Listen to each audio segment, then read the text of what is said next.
Hi everyone, Dr. Richard Tran here in Bellingham, Washington, part of Color Chiropractic. I think that you guys will be really interested in the material that we're going to be covering today. We're going to take it in a little bit of a different direction. I have online here Lisa Toner. She has a private home studio out here in Bellingham, and she does something called the Alexander technique. And she also teaches violin students as well. But we're going to hear a lot about this technique, also how it works with people from all different walks of life. Lisa works with people from musicians, dancers, people struggling with injuries, as well as athletes. She's also certified in the technique with Alexander Technique International, has a master's in education with psychology. She's president of the Suzuki Association in Washington State, and she regularly teaches these types of workshops to universities and even conferences. So welcome, Lisa. Hey, thanks. It's great to be here with you. Yeah, wonderful. Well, could you share a little bit about your background and how you really came to the work with Alexander Technique? Yeah, so I'm a professional musician first. That's the longer running part of my career. And like many musicians, I'd heard of the Alexander Technique as something that was amazing and that I should try it. But like many people, I didn't seek it out until I developed some problems with overuse injury. Mm-hmm. So about 12 years ago, I was a young teacher and I went from 10 to 30 students in one school year. I was like Wow. climbing the mountain of busy musician's life. I kind of like to think of it. There's a lot of hustle culture in the music world just to make a living. Mm-hmm. And I was used to playing through all the lessons, and that didn't work when I tripled my workload. So it started out as some nagging wrist pain. I Mm-hmm. went to PT, got a few massages. It didn't really help. Um, I was able to keep working, but this nagging pain kind of spread up to my arm, and I was just generally a bit uncomfortable, and I started to get a little more concerned. And Mm-hmm. physical therapy would help. I would get some body work done, but then I would go right back to the same issues. Mm-hmm. So I took a break from performing in my orchestra one quarter and went to an introductory Alexander Technique class, which thankfully was a mile from my house, and I was in Seattle at that time.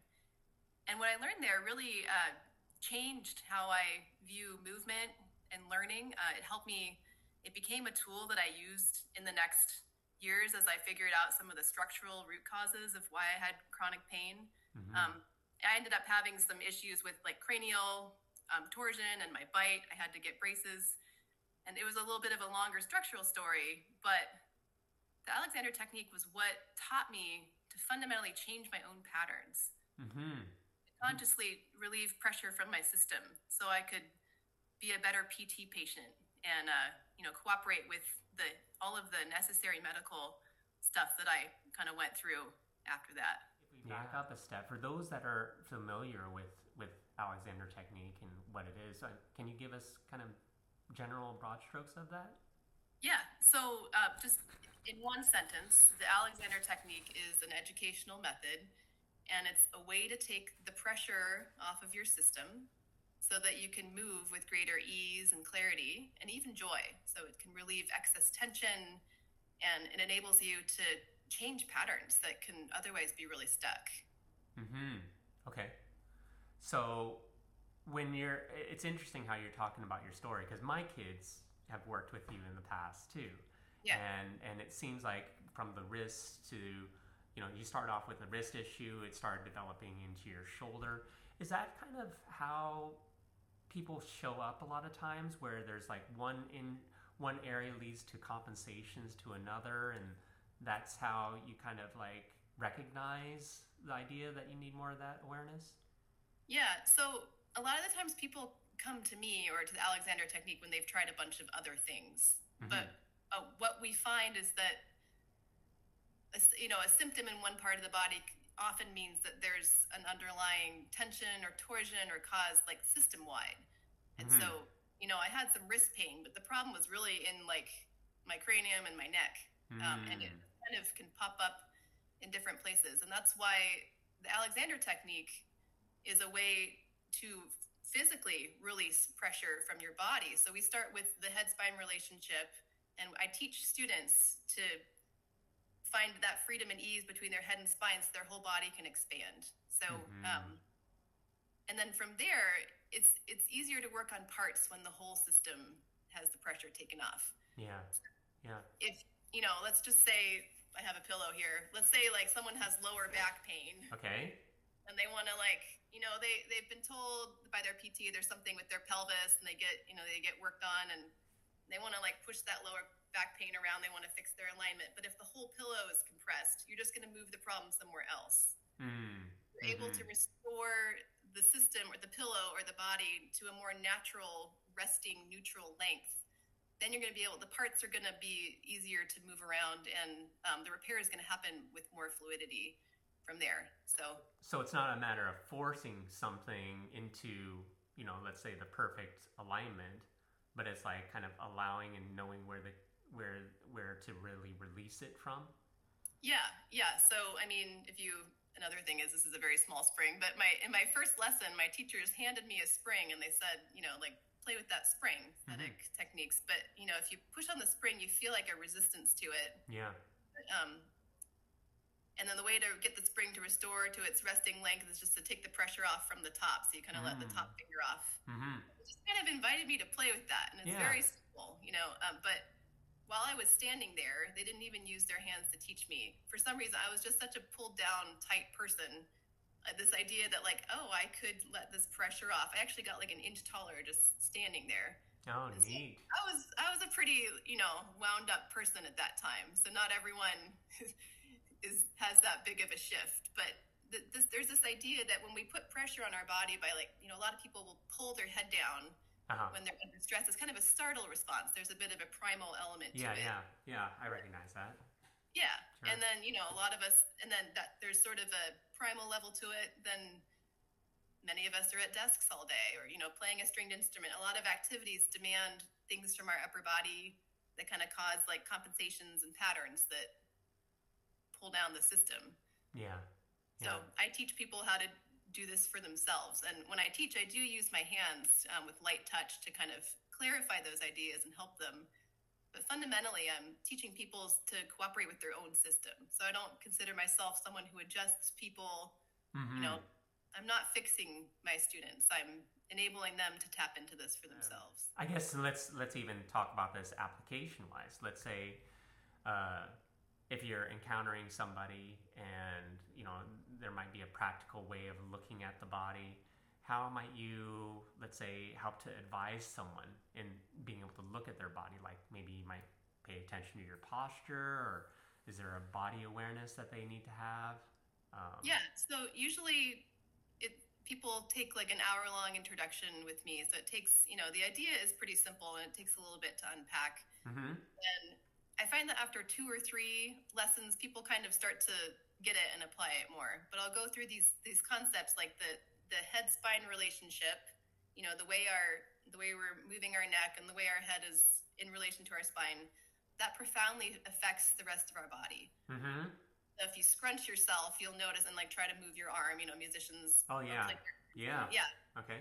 You notice that it's not as good. And when I teach that in workshops, everyone tries the scrunch, and I'll get 20 different responses. People will have an emotional reaction like, oh, I don't like it anymore, or a physical reaction, cognitive reaction. It's such a whole system thing. Tightening is not just something that's physical. It affects how clearly you think. So I'll just invite them to try that, and then we'll kind of move in and out of, that scrunch. And then I'll use my hands to kind of help them go a little further with it. And often people will have a shift right away. Whether they register that or not depends on their system. So a lot of people report feeling lighter, taller, easier. I'll have musicians who were stumbling over sight reading something suddenly be able to sight read with a lot of clarity because they stopped pushing themselves down. People with chronic pain are able to just get some relief, and then their healing work is more effective. So it really applies differently to every person's system is so unique. I never quite know what's going to happen. Yeah. And I like the approach where you're kind of this is something that I've been taught is try to experience what it's like by knowing what it's not, right? If you end up tensing up, maybe these certain types of feelings come through, and some of those feelings are actually familiar with They how are. you deal with every day, right? So whether it's an emotional response, a physical one, that awareness helps you to recognize that, hey, that's also a stress being held in your body, right? Yeah. And what we can do is we can start taking steps to be able to change that, right? So would it be more like, hey, just hold your head up and do these certain types of things from the start and see how you feel? Is that how you judge progress, or how whether you're making headway with the person with the technique? People just report change that happens. Usually there's change moment to moment. It's nice to have something, a project you're working on, like you know, dancers bring like some of their warm-ups, or musicians bring their instrument. People who are going through PT bring some exercises. It's nice to have something to integrate it with, but typically there'll just be a shift in how clearly they move and how they understand it. Okay. And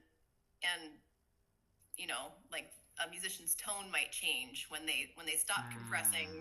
Mm-hmm. They learn to ask themselves to just move up a little bit. It's a little bit beyond the scope of this interview to do all of the details. Yeah, but when they come into that ease, typically the pressure will come off of their arms, Mm-hmm. and all of the techniques that they've been working on in their art form will make more sense.